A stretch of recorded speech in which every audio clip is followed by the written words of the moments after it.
स्त्री प्रकट कर दो।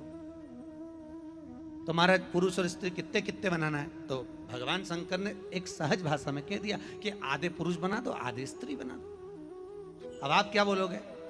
आप भी तो यही बोलोगे ना कि भाई अगर 2 पुरुष बनाए तो 2 नारी बनाओ, 5 पुरुष बनाए तो 5 नारी बनाओ, क्योंकि सृष्टि तो ऐसी बढ़ेगी।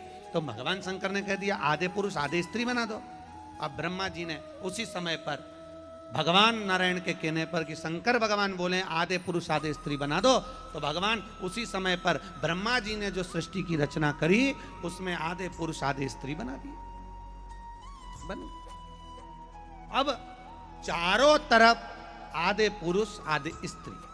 अब एक दिन भगवान भोलेनाथ भगवान नारायण के साथ घूमते घूमते दोनों आनंद लेते हुए भजन करते हुए मृत्यु लोक में आ गए। और भगवान शंकर और भोलेनाथ और भगवान विष्णु जैसे ही पृथ्वी पर आए और भूमंडल पर आकर जैसे ही देखा तो इतने में तो भगवान विष्णु ठहाके लगाकर हंस दिए। भगवान नारायण खूब तेज हंसे, खूब हंसे। अब भगवान विष्णु को हंसते हुए देखा तो शंकर भगवान ने पूछा तुम हंस क्यों रहे हो, काहे के लिए हंस रहे हो? तो भगवान नारायण बोले पहले नीचे देख तो लो महाराज।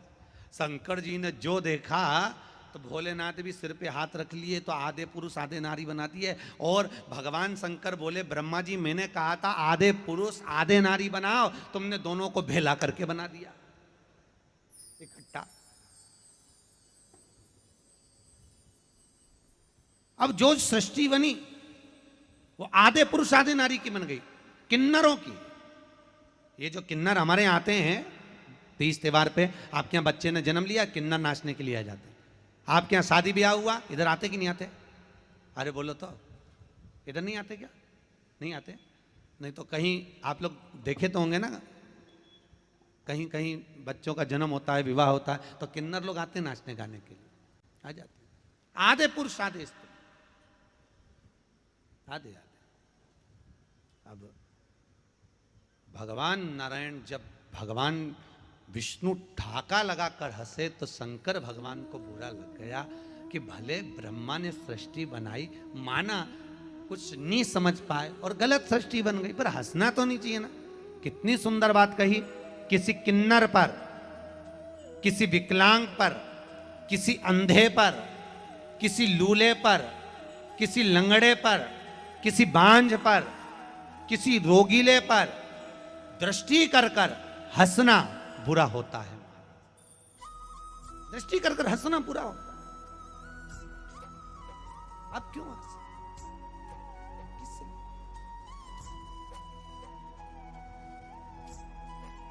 खूब हंसे, खूब हंसे और खूब हंसे। जब इतने हंसे तो भगवान विष्णु को देखकर भगवान शंकर ने उसी समय पर भोलेनाथ बोले कि ये श्रेष्ठ नहीं है, तुमने ये गलत करा जो तुम ये देखकर हंस रहे हो, ये श्रेष्ठ नहीं है। अगर तुम हंस रहे हो तो ये श्रेष्ठता नहीं है तुम्हारी।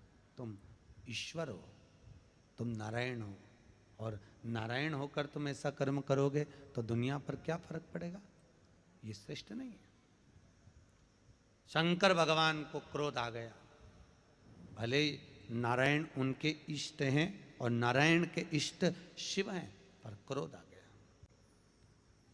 क्रोध आया और क्रोध आकर भगवान शंकर ने भगवान विष्णु से कहा नारायण तुम ब्रह्मा की बनाई हुई इन किन्नरों की सृष्टि पर हंसे हो, मैं तुम्हें श्राप देता हूं, पृथ्वी पर जाकर तुमको भी एक बार किन्नर बनना पड़ेगा।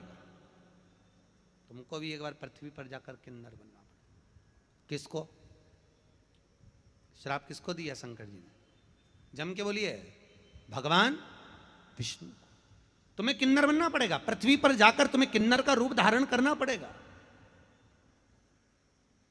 तुम किन्नर बनोगे। भगवान विष्णु ने स्वीकृत किया। शंकर भगवान ने अगर कुछ कहा है तो मैं उसको स्वीकार कर रहा हूं। भगवान शिव ने अगर कुछ कहा है तो मैं उसको धारण कर रहा हूं, मैं मंजूर है। और आप सबने महाभारत सुनी है? अरे बोलो तो जरा, कभी महाभारत की कथा पढ़ी हो, सुनी हो, धारण करी हो तो आपको याद होगा कि द्वापर में जब भगवान कृष्ण का जन्म हुआ और जन्म होने के बाद भगवान द्वारका के राजा बने, आनंद में स्थापित हुए। और आप सबको मालूम होगा अर्जुन द्रौपदी को लेकर आया और माता कुंती भोजन बना रही थी। और भोजन बनाते बनाते माता कुंती से अर्जुन ने कहा, मां देखो हम क्या लेकर आए। और माता कुंती ने भोजन बनाते बनाते कह दिया, तुम पांचों बांट लो। अच्छा, इसमें एक सहज वाली बात है।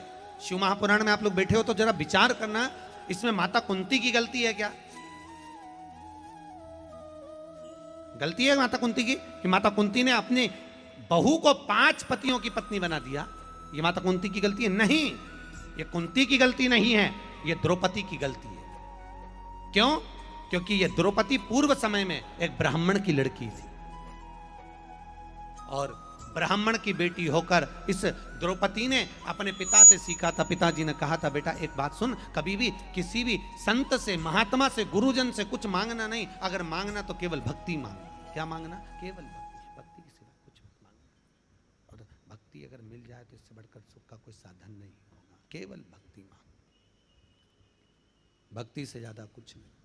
अब द्रौपदी जो ब्राह्मण की कन्या है, उस द्रौपदी के दरवाजे पर ढेर सारे संत आ गए, साधु आ गए। बहुत सारे संत साधु आकर विराजमान हो गए महाराज। जब साधु संत आकर विराजमान हुए, बहुत सारे साधु और ढेर सारे जब साधु संत आए, उस ब्राह्मण कन्या ने खूब सेवा करी, खूब सेवा करी। ब्राह्मण कन्या ने जब सेवा करी, संत जाने लगे। संतों ने कहा, बेटा तुम्हें कुछ मांगना हो तो मांग लीजिए, कुछ चाहिए हो तो बोलिए। उस कन्या ने कहा, महाराज जी